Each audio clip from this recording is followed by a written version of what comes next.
앗수르는 군사, 경제, 문화적으로 당시 번영의 절정에 있던 제국입니다.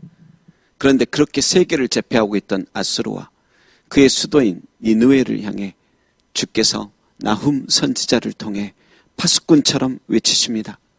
파괴하는 자가 너를 치러 올라왔다. 산성을 지켜라. 길을 파수해라. 허리를 견고히 묶어라. 너희 힘을 굳세게 하라. 그들은 아마 나훔의 말을 듣고 이런 생각을 하였을 것입니다. 이렇게 휘황찬란한 문명이 사라진다고? 우리가 온 세계를 파괴하면 했지. 감히 세계 최강인 우리를 향해 누가 파괴하러 온다는 거야? 도대체 어떤 무리들이 우리를 무너뜨릴 수 있는데?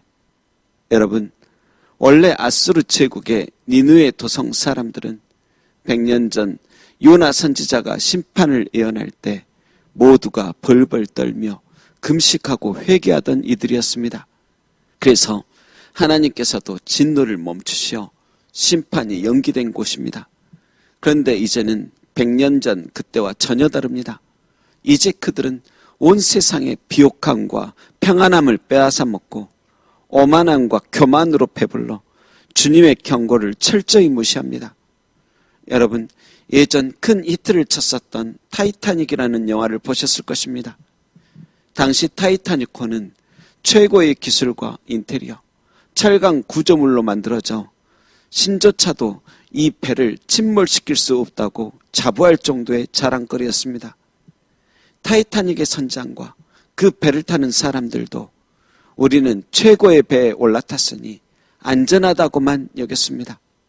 이 안전함과 평안함과 형통함이 영원할 것이라는 착각에 빠졌습니다. 그리고 그 잘못된 착각은 오만한 판단을 하게 만들어버립니다. 이 배는 안전하기에 구명보트는 필요 없다고 판단하여 의무적으로 실어야 하는 양의 반도 실지 않았습니다. 또 항해 중 6번 이상의 빙상 경고를 받았음에도 무시해버립니다. 오히려 더 조심해야 하는데 기록을 세운다는 이유로 속도를 더 내기까지 했습니다. 그러다가 결국 타이타닉호는 한밤중 빙산에 부딪혀서 1,500명이 넘는 사람들이 차디찬 바다에서 생을 마감해야 했던 것입니다.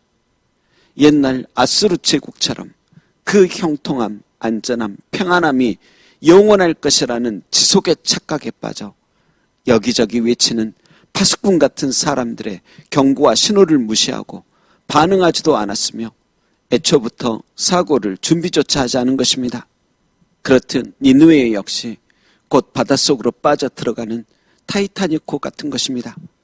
주께서 파괴하는 자가 너를 치러 올라왔다. 산성을 지켜라. 길을 파수해라. 허리를 견고히 묶어라. 너희 힘을 굳세게 하라 외치면 조심하고 근신해야 하는데 더 가속합니다.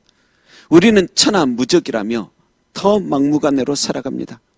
여러분, 타이타닉호의 사람들이 정신을 차릴 즈음에는 이미 침몰해 갈 때였듯이 앗수르의 니느웨 사람들이 정신을 차릴 즈음도 벌써 파괴하는 자가 그들을 짓밟고 있을 때였습니다. 그래서 한 계절 아름답게 피던 꽃이 어느 날 한순간에 떨어지듯 그들의 영광과 찬란한 문명도 그렇게 한순간에 끝나버린 것입니다. 여러분, 그들이 만일 주께서 경고하신 대로 회개하며 근신하고 깨어서 더욱 힘을 기르며 단단히 준비하였다면 하나님의 심판은 요나 선지자 때처럼 또다시 지연될 수도 있었을 것입니다. 하지만 그들은 이미 형통함과 평탄함의 술잔을 마시고 잔뜩 취해버린 지 오래입니다. 그래서 그에게 경고하시는 하나님도 바르게 바라보고 회개해야 할 자기 자신도 자신을 향해 쳐들어오는 다른 나라의 강한 군사들도 분별을 못합니다.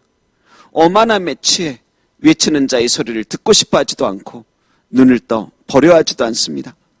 파괴하는 자가 아주 가까이 왔다고 소리질러도 여전히 귀를 막고 교만의 파티만을 즐길 뿐이었습니다. 여러분, 성경은 언제나 악한 자의 삶이건 선한 자의 삶이건 간에 모두 우리 영혼의 거울처럼 여기라고 하셨습니다. 그렇다면 나훔서를 통해 말씀하신 니느웨를 향한 경고도 나를 향한 경고처럼 받아들이며 우리 삶을 되돌아보아야 하는 게 당연할 것입니다. 여러분, 하나님께서 이렇게까지 사람들을 들어서 경고하시는 이유는 우리를 쓰러뜨리려는 저주의 메시지를 보내시는 게 목적이 아닌 우리를 지키려는 사랑의 나팔소리임을 명심해야 할 것입니다. 그러니 오늘 본문에 파괴하는 자가 너를 치러 올라왔다는 이런 말씀들 역시 내게는 절대 적용되지 말아야 할 구절이라며 마치 소금을 뿌리듯 재수없는 소리라 여기지 않고 내 영혼도 더욱 깨어 있어야겠구나 하고 감사로 받아들이는 성도가 되어야 할 것입니다. 여러분, 파괴하는 자는 단순히 눈에 보이는 물리적인 것만 파괴하는 것이 아닙니다. 우리의 마음과 믿음까지 무너뜨리고 영혼을 흐리게도 합니다.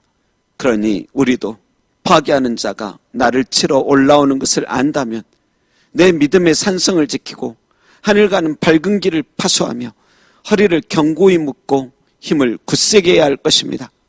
운동 경기의 챔피언들을 보십시오. 누군가 자신을 무너뜨리겠다고 도전장을 내밀면 그 방어전에 응하는 순간부터 그들은 몸과 마음을 단련하며 시합을 준비합니다. 전혀 준비되지 않다가 처절하게 패배하는 삶에 심한 수치심을 가집니다.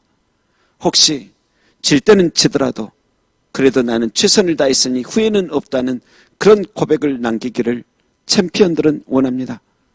여러분, 언젠가 우리를 향해서도 두루 다니며 산길자를 찾는 악한 마귀가 내 영혼과 믿음을 파괴하고 무너뜨리기 위해 도전할 것입니다. 그리고 주께서도 그 사실을 알기에 수시로 우리를 향해 경고의 나팔을 계속 울리실 것입니다.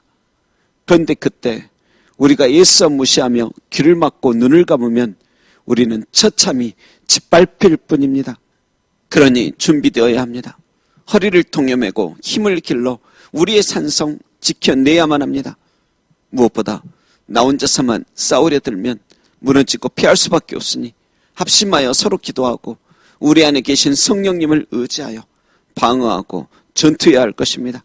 그래서 결국 여호와 니시 승리의 깃발을 들고 최후의 승리를 얻은 자답게 영광스러운 찬가를 부르게 되기를 주님의 이름으로 축원합니다. 기도하겠습니다. 하나님, 질서를 안정시키고 안녕을 지키려는 자들보다 가만 보면 여기저기 파괴하는 자들로 가득한 세상입니다. 지구의 환경을 파괴하고 젊은이들을 전쟁터로 끌고 가 가정을 파괴하고 창고라는 질병 속에서 건강이 파괴되고 온갖 악한 문화로 인하여 신앙이 파괴되고 있습니다.